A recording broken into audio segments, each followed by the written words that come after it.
Mimi leo sina mengi ya kusema. Niko hapa na watoto wangu. Huyu ni mtoto wangu wa kwanza, anaitwa Safi. Na huyu ni wangu wa pili, anaitwa Senai.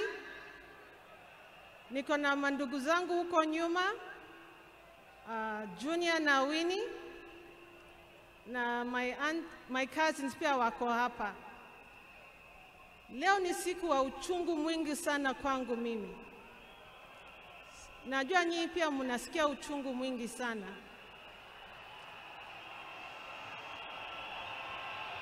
Kwa sababu hata baba alikuwa baba wetu, alikuwa baba zetu sote.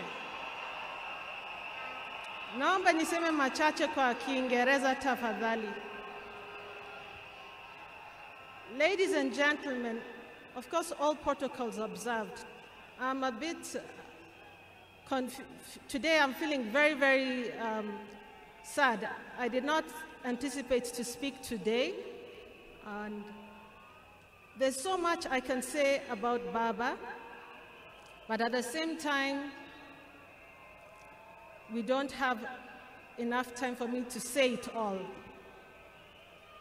To me, he was my advisor. He was a friend.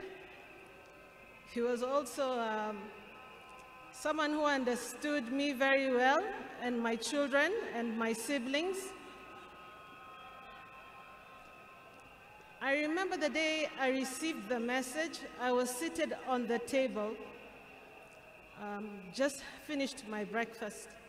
And then my brother Junior called me. And he asked me where I was. And I told him, nimekaa kwa meza, I'm seated at the table.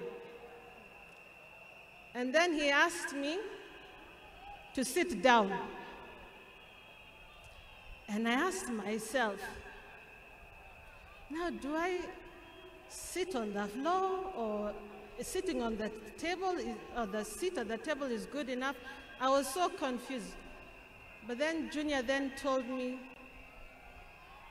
that our father was no longer with us. Until today, it is still very difficult. Ni uchungu mwingi sana ambao tunahisi kama familia. Na leo hii tunakuja na nyinyi pia, ndio tuombeleze na nyinyi pia, Kenya mzima na dunia nzima. Nataka tu kusema asanteni sana kwa kusimama na sisi, na tutaendelea kusimama pamoja, na Mungu abariki Kenya mzima na bariki dunia mzima. And thank you all. Asanteni sana. Mungu atupe nguvu. Mama, Mungu akupe nguvu. Thank you so much. Sina mengi ya kusema.